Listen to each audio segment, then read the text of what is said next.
3000 € la nuit ou la soirée, ou j'en sais rien d'ailleurs. Voilà. Genre, ça serait pas. Zidane, il se fait jamais choper. Ouais. Il y en a pas qui- Ça peut arriver à n'importe quel footballeur, parce que ces footballeurs évoluent dans un milieu tel que voilà, c'est la nuit, c'est les filles, c'est l'argent, c'est l'alcool, c'est les carrés VIP.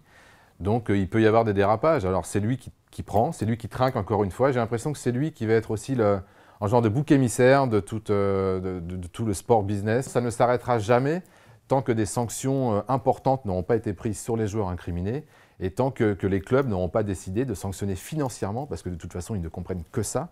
On ne va pas leur expliquer que c'est mal d'aller voir des prostituées, parce que ça, ils ne peuvent pas l'entendre.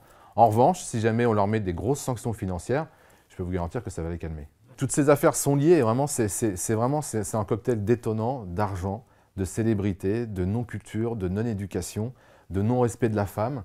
Et tout ça, vous mélangez tout ça, et puis vous faites des affaires sordides, et ça dérapera encore. Le monde du foot va crier au scandale, va dire que c'est terrible, ce joueur, vraiment, il exagère, il faut qu'on l'écarte. Et puis les gens vont se dire, voilà, effectivement, les footballeurs continuent, ils n'ont rien compris, c'est toujours la même chose. Et puis il va y avoir un match, une victoire, et puis tout sera oublié. Il va dire qu'il Je savais pas, de toute façon, il savait pas déjà connaissait pas son mineur. âge. Ouais. C'est vrai que ça peut être un peu crédible.